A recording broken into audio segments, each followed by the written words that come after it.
Welcome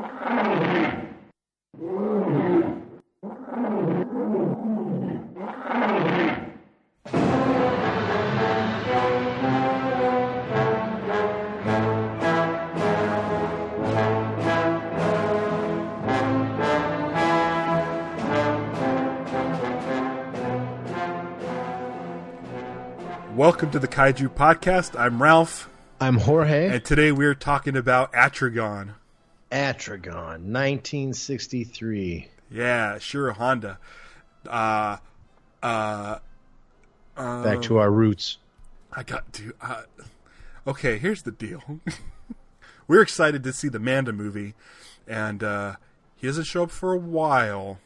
No. But in fact, I made a note. I go, this must be like the Daimajin of Ishiro Honda movies.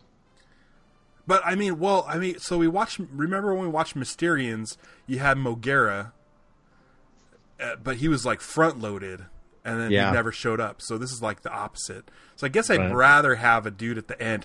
But even that being said, there's something about Ishiro Honda's movies. As soon as you turn them on, you know it's his movie.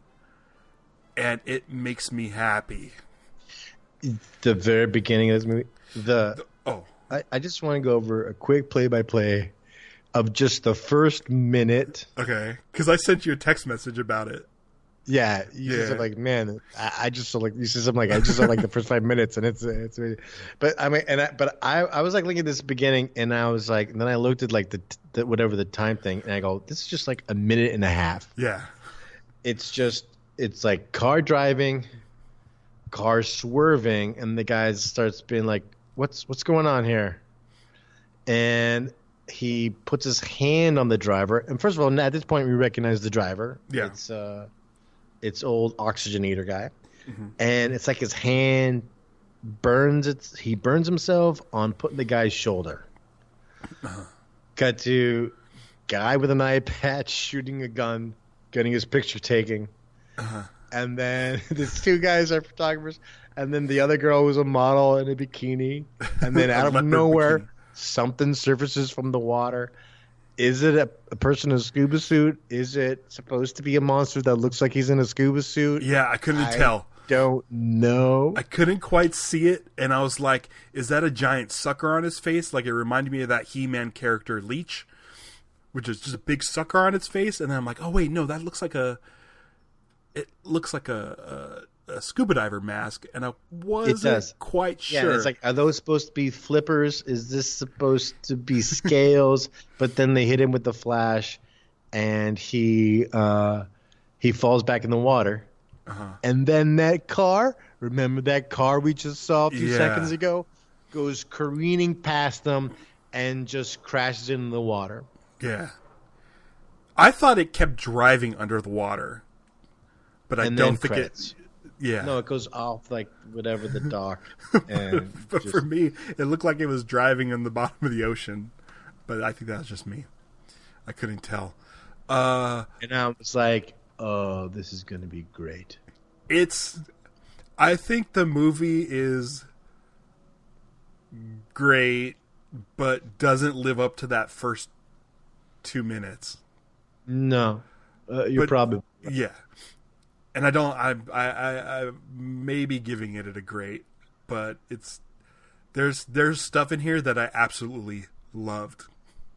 Mm-hmm. But there's a lot of stuff that's just kind of like, maybe if this movie was like an hour or maybe 45 minutes, it would be great. I love that these movies have like this returning ensemble. Yeah. I love recognizing people from the other movies. Mm-hmm. And it just kind of makes it like going, oh, cool, the gang's back together. It's a troupe. It's like a theater troupe. Yeah, I love that. Yeah. So this movie has these hot ocean people. They call them steaming man. Like temperature hot ocean people. People who generate very hot heat somehow. Yeah. Well... I like that they were taking pictures for something called Action Magazine. I know. I wouldn't mind subscribing. It seemed like those guys were having fun. And it's crazy how those guys get kind of taken along on this adventure. Like caught up in the whole thing. Yeah, they're totally. they're like accepted as, you know. We're just guys. Yeah. It's because they're the only guys who've witnessed the scuba dude. Steaming man. Yeah. Okay, so there's the bearded guy, right? Yes. And he's walking around with his coat, and he's constantly, like, covered up. And I'm like, okay, clearly this guy's hiding something, and he's very strange. And I'm like, he's probably one of these guys from the ocean. But it takes way too long for us to get that reveal. But he's driving a car, and hanging from his mirror looks like some sort of like a Godzilla toy or something. Did you see that? He has like a monster hanging from his rearview mirror in his car. Oh, really? Yeah. And it was like, it looked like a little toy, and I wanted it, but I didn't know that was a thing. And I always feel weird when you have like some sort of monster memorabilia in a movie where monsters exist. Yeah. Yeah, like the kid playing with the Godzilla toys on the slide. Or like DC, like the DC animated movies a lot. Like we'll have like kids wearing Batman shirts and stuff, and it's like weird because it's in universe. But yeah, it's strange to me. The Mu Empire. Yeah. So I guess this is the start of. This is the first one that probably referenced. Is it of the Toho movies, because they get referenced in other movies. But like I think he was referenced in the Jet Jaguar movie. Yeah, Megalon. Yeah, and there was another one we saw recently. I thought they were talking about Mu. I think so too. What I like about Mu is I'm like, oh, that's a weird name, but it's probably in the translation. But no, it's spelled in English every time. I like the like they send the scientist a reel, like a movie, like a orientation reel. Like this is who we package? Are. Yeah. Oh yeah. The package. Oh, look about the package is the guy who's like, wait, it might be a bomb. Let me open it. Yeah, and the rest of them everyone just hang out. Yeah, everyone stay close though. But and it says like Mu on that silver box, which is kind of a cool box. But in the video or the film, in big giant letters, like a big bold font, just says Mu. I like. Wait, is Mu? I thought it was the city or the civilization. Right.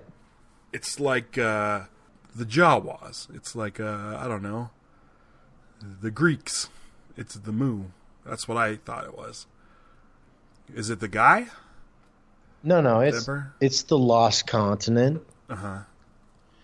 And it's like I think the reason that Mu is like I feel like it's the Pacific Ocean's Atlantis, right? Oh, okay. And I think that because of where Japan is, because like they show it how it's like it's right by like where Australia is and stuff in the movie, and so my thought was that because America is more has a stronger Western European influence, our myths are more about focused on Atlantis, and then and I wonder if the Japanese talk more about Mu in as far as that type of mythology. Yeah, their civilization definitely looked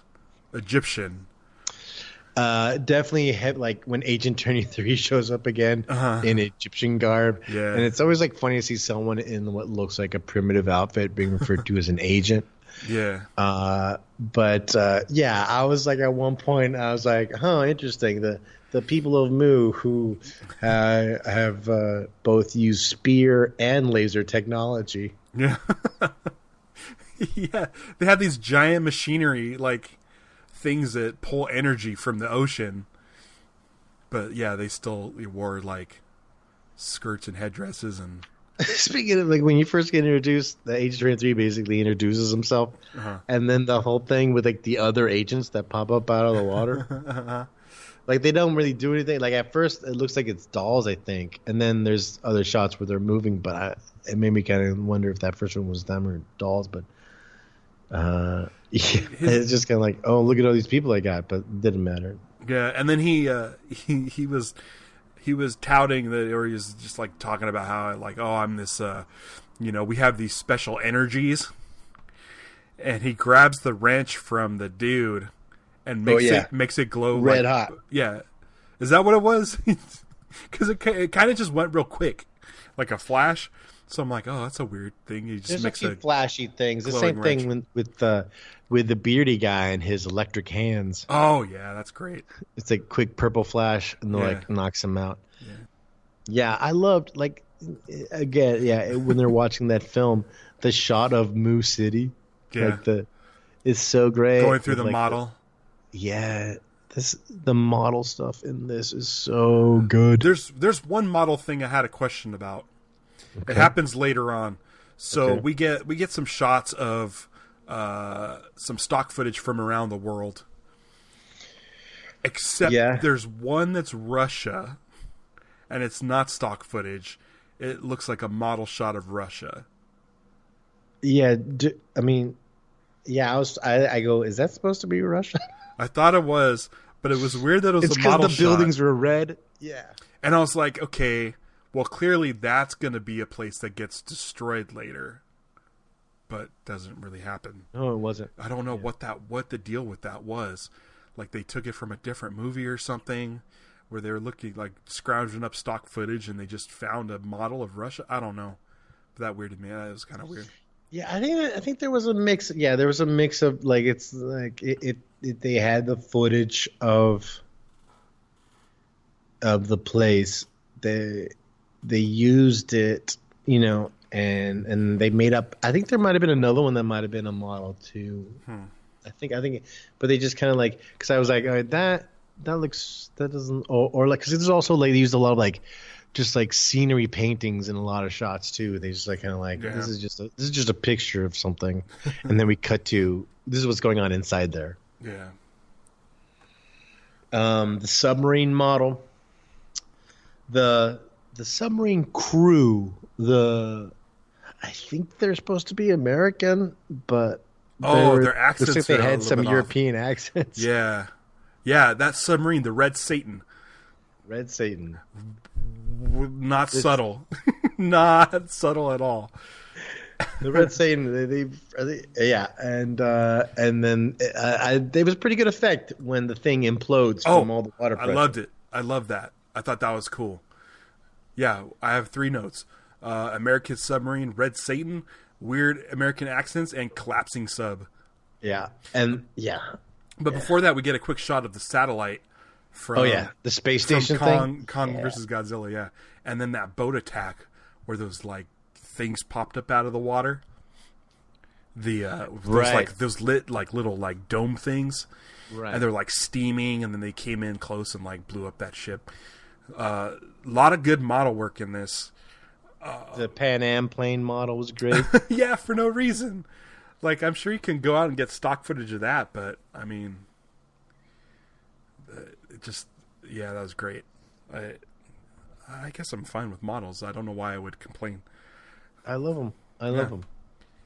Yeah, there's some shots where there's shots of the city and there's cars driving, and I don't know if it's the framing, but some of them look like model fire trucks and stuff. Some of them were, for sure. Yeah. Oh my gosh. There was there's one of those shots I liked a lot. That was it a fire truck? It was like the 2 motorcycles. There's one where there's you see like a truck and then, like, 2 motorcycles following. It was, like, reminiscent of that car model on that pier in another movie.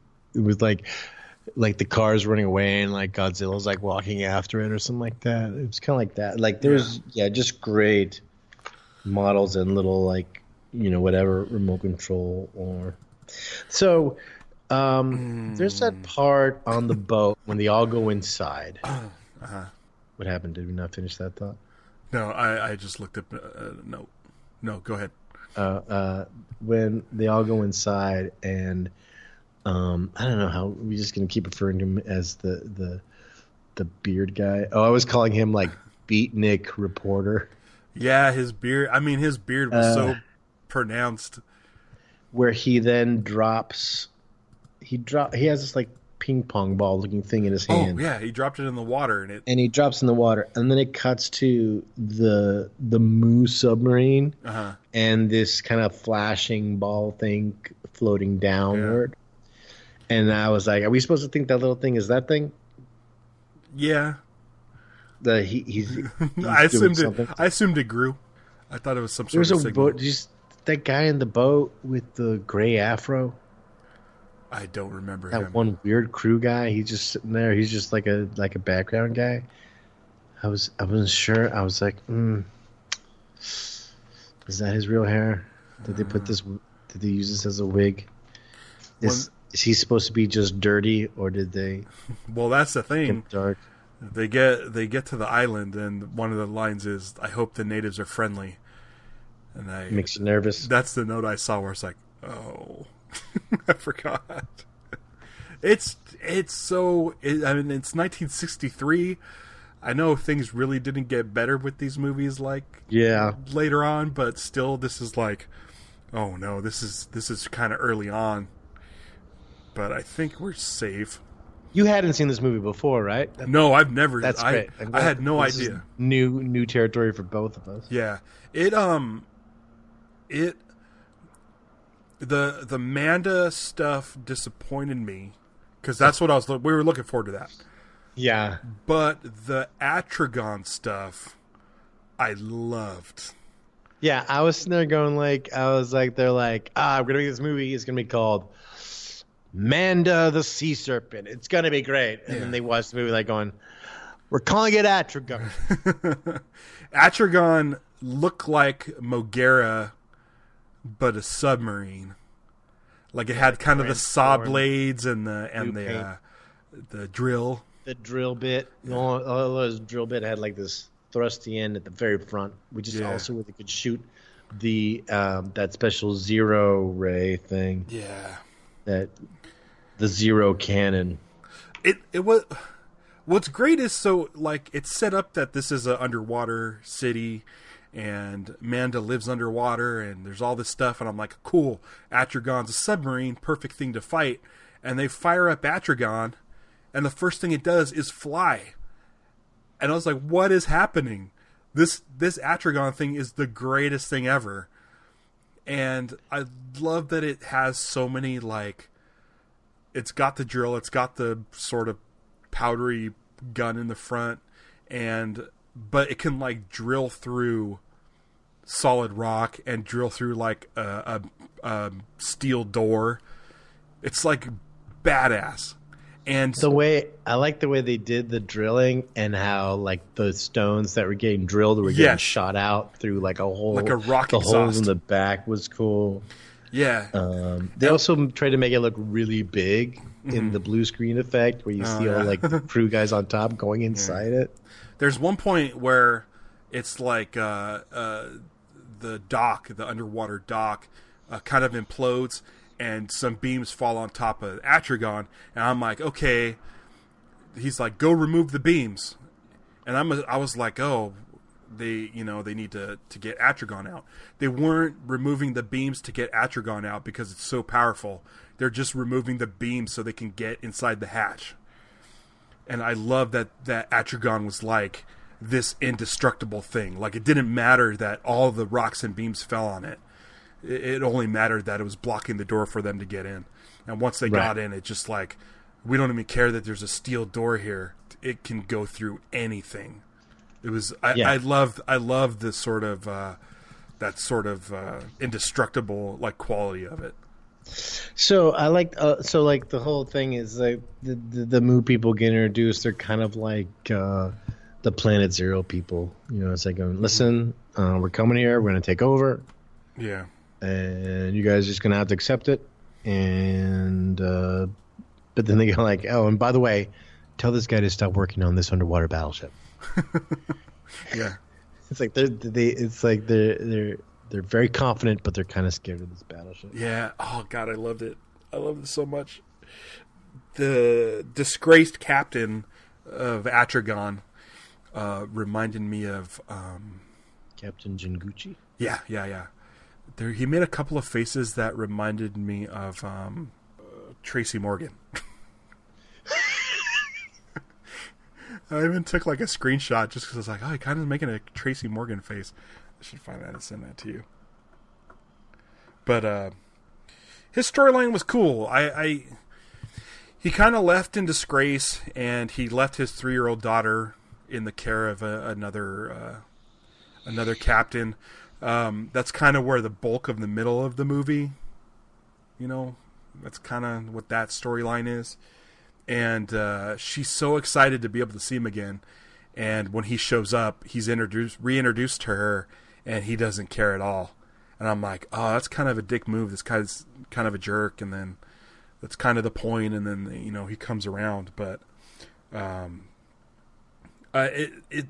it felt a little like filler. Like that's a storyline that we didn't need because we just want to see Atragon versus Manda.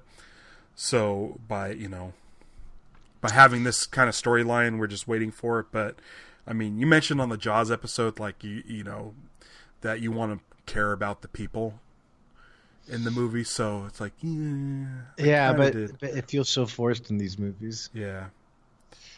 He's definitely kind of like this kind of this Kurtz-like character, and this how he's been like is still fighting a war that's been over for 20 years.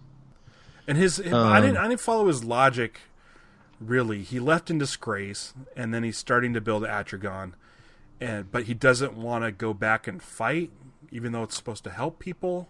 Yeah, it was that he would do it for Japan only. Like he wouldn't let Atragon save the world or save the West or who knows what. It was like, oh no, my duty is only to serve Japan in its wars. Yeah. That model shot, that it was a police car. It was a little toy police car going through the mall city. Yeah. There's interesting. They also the Mu people. They have these kind of like weird UFO looking missiles that they send out. Yeah, I didn't know what those were. I thought they were UFOs. But it turns out they were smaller, and then they just started blowing stuff up. Yeah. So did you notice? I couldn't tell if this is what happened or not. So the submarine crew of the Red Satan, the Red Satan collapsed, but it looked like later on the crew was slaves. Were they slaves in Mu? Some of the guys look familiar. Like there was the Empress, there was the old guy, the Emperor, but to either side of the Empress there was like a row of white guys, and there were a lot of white people in this group. There's that one guy. There's that one guy who had kind of like this weird Prince Valiant wig on. Yeah. And he always had this face like, I'm not impressed. Yeah. Kind of face going on. It was like, I was like, who's that guy in the Mu Panicross? Yeah. So there's something that happens around this time that will now make me, I'm pretty sure, remember which one is Manda. And that's the Manda song. Mm-hmm. There's a big old production with like hundreds and hundreds of extras and cast and dancers and stuff singing a Manda song. And so now I know who Manda is, and I think I'm good. I don't think I'll get him mixed up with Kamunga and Kamakuris. So I think we're good. So I think that this is the last time you'll hear me confused. What do you think about the introduction of Manda, where they're like, "Oh yeah, just look inside this door, just open this door," and I'm like, "Door," and the door is just like scales, and then his face shows up. I like the scales. I thought that was scales kind of funny. It was kind of like the Submarine ride. Yeah, it was like an interesting. Like I'm like, okay, cool. And I'm like, okay, that's cool. But then his kind of goofy face popped into frame, and I'm like, it's not that scary. Yeah, we're not even at the part where you see his whole body. Yeah. When the Moos destroy that city, and it's this beautiful set, these beautiful models, and the whole thing just collapses downward. Yeah. And I was like, I was so joyous to see that level of destruction on such intricate model work. Everything at once. I've just gone. See, that's the thing. Is like I'm saying, like there's stuff in this movie that's like some of my favorite things. Like I've never we love model destruction. We love watching things break down, model buildings, but to see them all just like completely collapse at once, like you can't do another take of that. And it just looks so cool. It was so good. And then also I like when the submarine has got that dragon shaped laser, right? Yeah. And it just destroys the whole fleet of ships. It's like it was like Game of Thrones, just like all the boats on fire. And that's what's great about Atragon, the submarine, is that because it's indestructible, you're like, okay, there's a little bit of hope that it could take on all of this crazy stuff. And it's so good. Like I guarantee you there's models of it, and there's probably models of it with Manda wrapped around it. But it just that would be so cool to have. Maybe if Manda didn't look so goofy, but so our heroes are they've been captured, and then they do this. The Empress comes to talk to them. Yeah. Which was probably foolish because they're really able to turn the tables and grab her as a hostage, like very little to no effort. Yeah. And so then they go to where they're going to. Oh, and they're like, "We need to switch clothes with some of you guys." And then they go to like wherever the suits are, so they can make their escape. Mm-hmm. And the two guys are dressed up like Moo guys.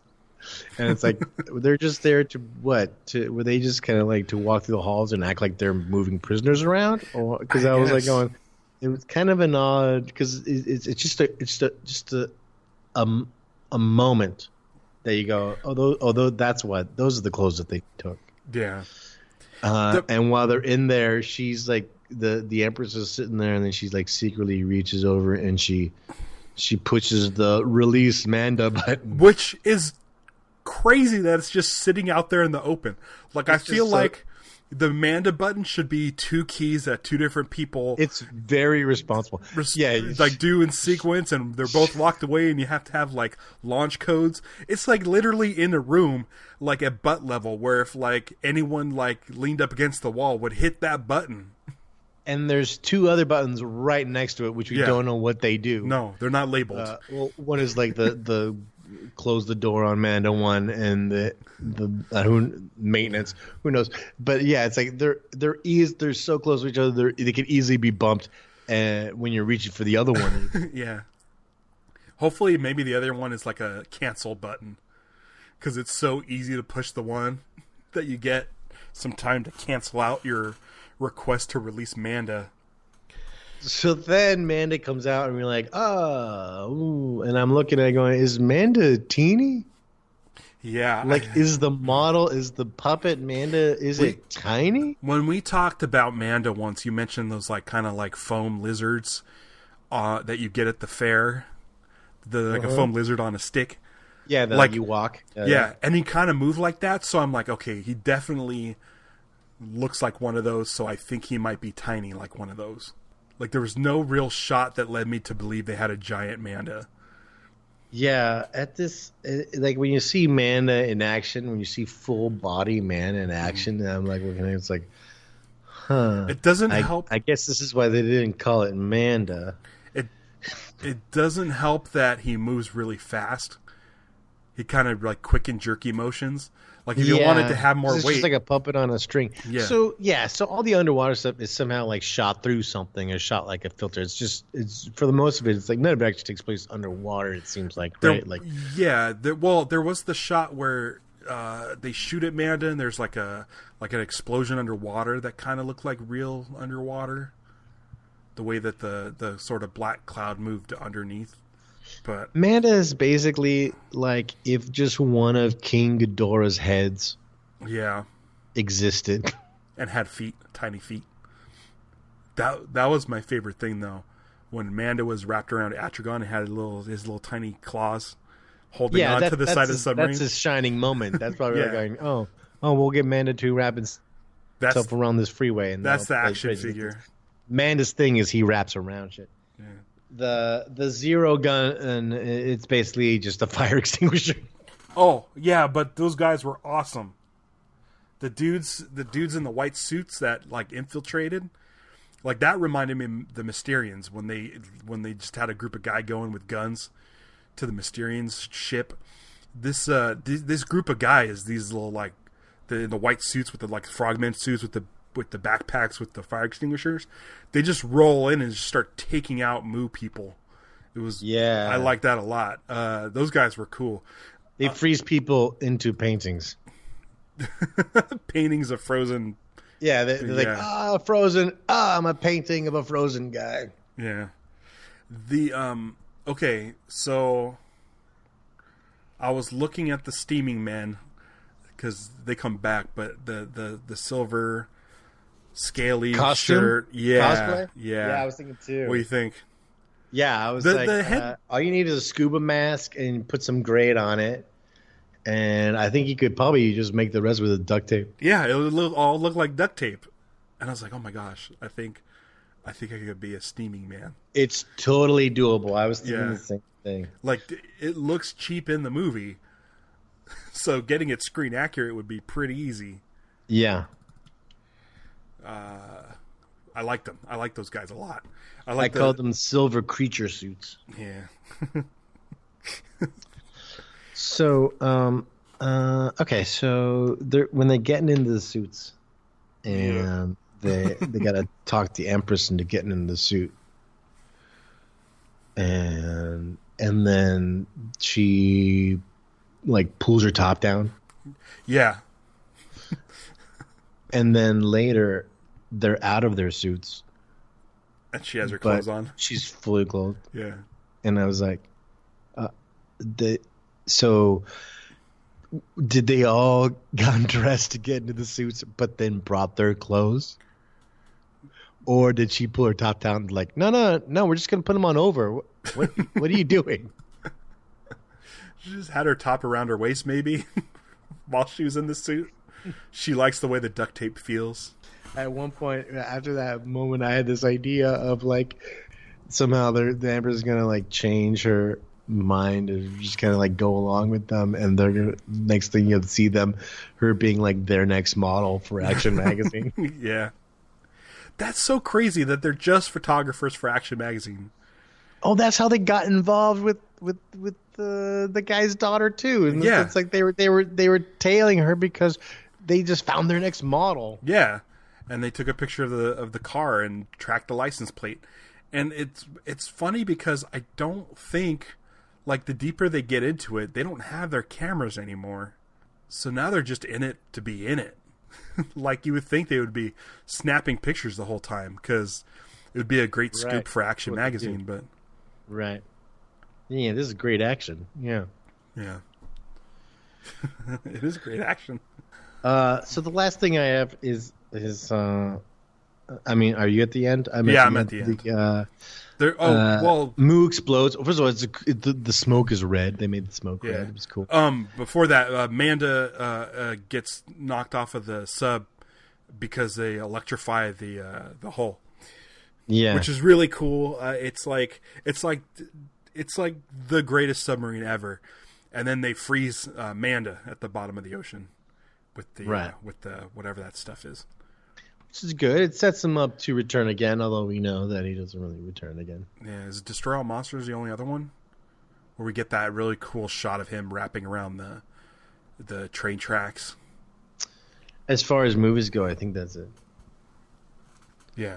And so then she runs and jumps in the water, and she's swimming towards the exploding Moo.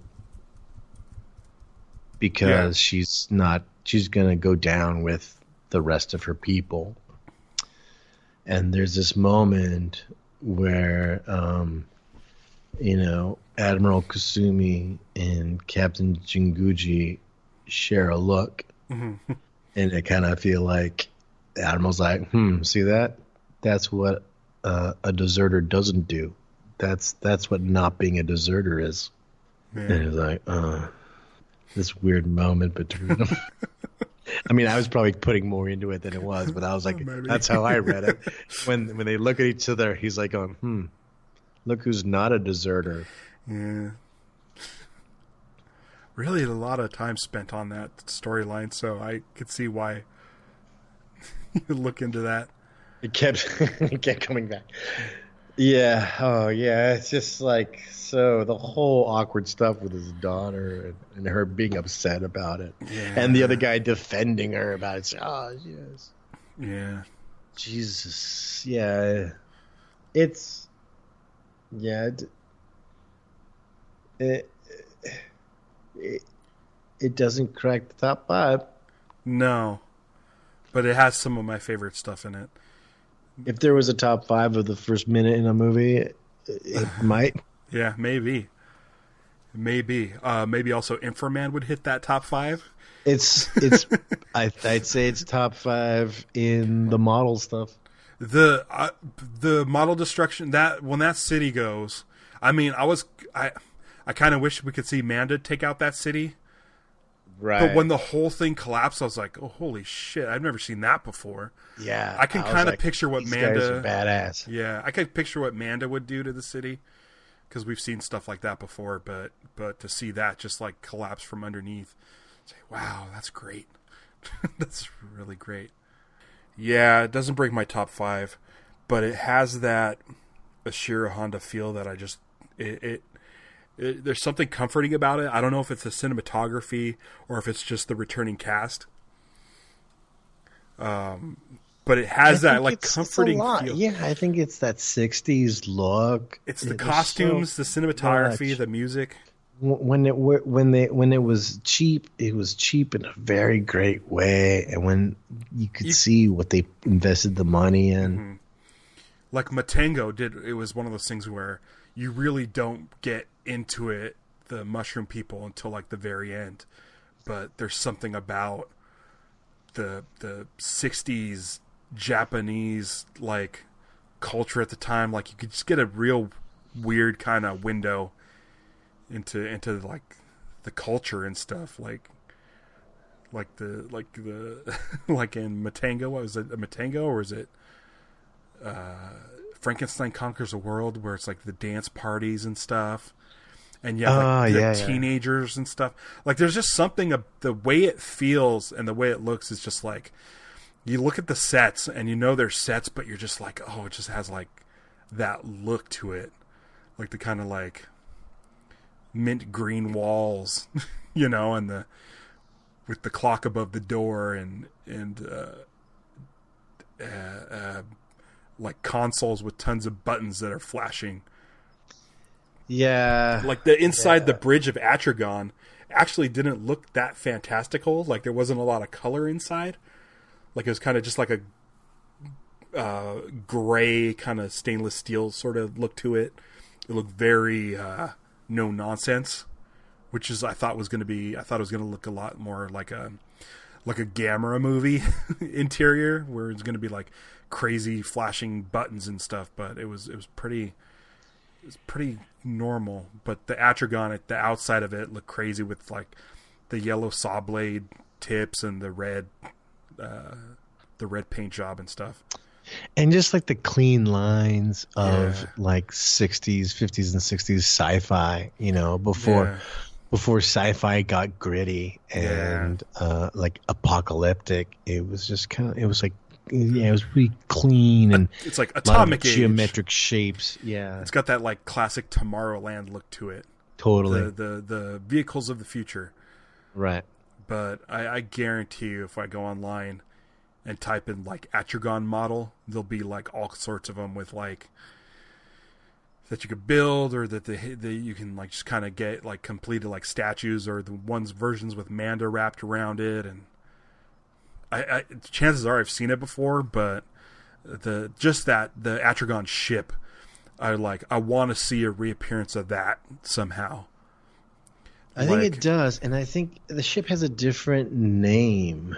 When I was looking this up, Wikizilla or Gojipedia, one of those two, they seem to be pretty interchangeable, but they listed it, like I was looking at like the things, because they always list like this is what monsters are in it, and this is what vehicles or special weaponry and stuff are in it, and Atragon's not on that list, but they call it Gotengo.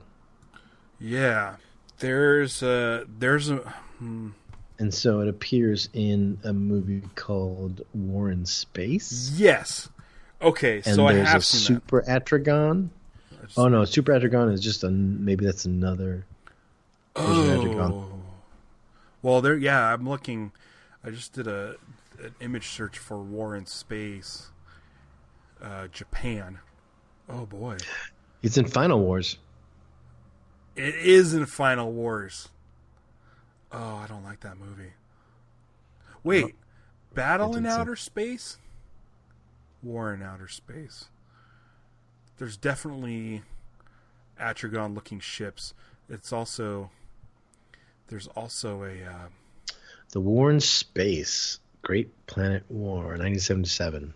This isn't a sequel to Mysterians, is it? No, I don't think that's that's a different movie. I don't think this is a Mysterians movie. Oh, this is great. There's like a boat, It's about a comet, it looks like. What? This is the plot of War in Space. The year is 1988. This movie is from 1977. Okay, this year is 1988. The Earth is recovering from a comet near miss, which released an electromagnetic wave that interfered with some of the Earth's technology. Pilot Koji Miyoshio of the JASDF returns home to Japan in response to this incident, only to find that there are much more worse matters to deal with the sudden arrival of the Messiah, 13 aliens, and their warships. Oh. Because I'm looking at the cover of it, and it looks like it kind of looks like a Shogun warrior ship. Yeah, I'm sure this is something we can look at in the future. I don't know if there's any kaiju in it, but once again, whatever. Whatever. Yeah, I feel like this is like episode. What episode number is this? This is episode 66. And we've gone through so much. I think that the farther we go along, we can get into War in Space. I don't think that's a problem. I think it would be fun. I mean, holy crap! Okay, Atragon, aka Gotengo, also appears in Godzilla Island, a Japanese television show spin-off of the Godzilla franchise. That's the one where it's like the toys, right? That's the one where it's 97 to 98. That's the one where Jet Jaguar, they have the white one with the red cross on it. Oh, is that what that's from? I think so. Oh, this is a full series. This is a 22-episode series, and everybody's in it. Holy crap, everybody's in it. Yeah. Including fake Godzilla. Damn. Oh, wow. Matango's in it. Oh, yeah? Wow. Hang on. Is this available? 10-minute episode? Also, that appears in this series is the Monster Vending Machine. What? The Monster Vending Machine is a machine that dispenses monsters created by Toho. Oh, like it's not in the show. It was a thing that you can. I'm just basing this. Oh, I see on the picture. It looks like it's a vending machine that floats in outer space, and you punch a button with a ship to buy a monster off of it. Oh wait, is there a different Mecha King Ghidorah? Hyper Mecha King Ghidorah attack. Hyper. But it looks like all the heads are mechanical. Like the whole thing's mechanical. Oh, wow. And he only exists in the Godzilla Island. We're going to have to visit that island. Yeah, we're going to have to figure this out. If it's like a series... Oh, boy. We'll have to figure it out, yeah. It'll have to be like where we just like bank a bunch of episodes and then binge it within that time period and just do one episode all about it. Do the whole series? Yeah. Do you see this list of monsters? You think we can do it all in one? I don't know. I have no idea how we can do it. We could do like bonus episode series, like maybe release one a month or something. I don't know. I have no idea. I have to definitely have to do some research. We should just watch the first one and then decide. Okay. Because this will tell us like we're gonna need to take some time on this one or what. Yeah. Yeah. But I mean, it's from the 90s, from the late 90s. But I mean, I don't know if it's cheap though. It's cheap. I mean, with the fact that we're running low on Godzilla movies, you know, this might be the perfect bottle scraping. Yeah, this might be the perfect like way to barrel scraping. Yeah, this might be a good way to keep that going. Yeah, that's what's going to happen. It's like we're going to run out of Godzilla movies at some point, and I'll be like, all right, this is our Godzilla Island episode 1. 100th episode, yeah. And we've already done all the cartoons. Oh, the Netflix ones? Yeah, well, I was thinking the Netflix ones, but now I'm thinking like, Saturday morning cartoons. Like Hanna-Barbera Godzuki? Yeah. Oh, boy. I tried watching those recently. Fire his head in the sky. Oh, yeah, I'm pretty sure it doesn't hold up. And then they made a Godzilla cartoon after the Matthew Broderick one. Oh, right. And there's some sort of King Kong animated show on Netflix. Oh, yeah, that comes up on Netflix, too. I tried to watch it. I didn't finish. I couldn't. It's not for me. All right. Oh, I already... our next episode. Yeah. I almost forgot. We're going to do part 2 of the Rebirth of Mothra series. Oh, right. So Rebirth of Mothra 2 will be our next episode. So look forward to that. It should be available on kaijupod.com. I'm preparing myself for it to be stupid. Yeah, you know what? I think last time I prepared for the first one to be so bad that I actually was okay with it. It did. It's very 90s, but there was some fun stuff in it. And I think this next Mothra we get the new design. Okay, cool. The kind of sort of sleek version.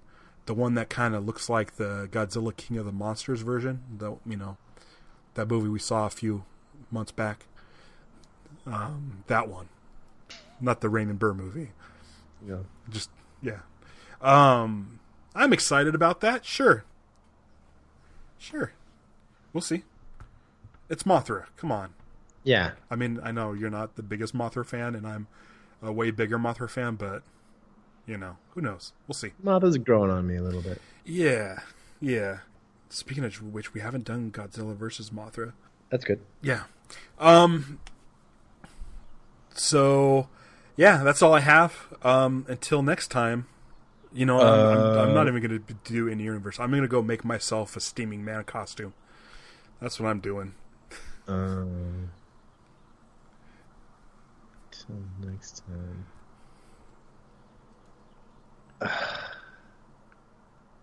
Damn. Oh, but not in the universe. I'm just going to destroy some models. Yeah. That was so good.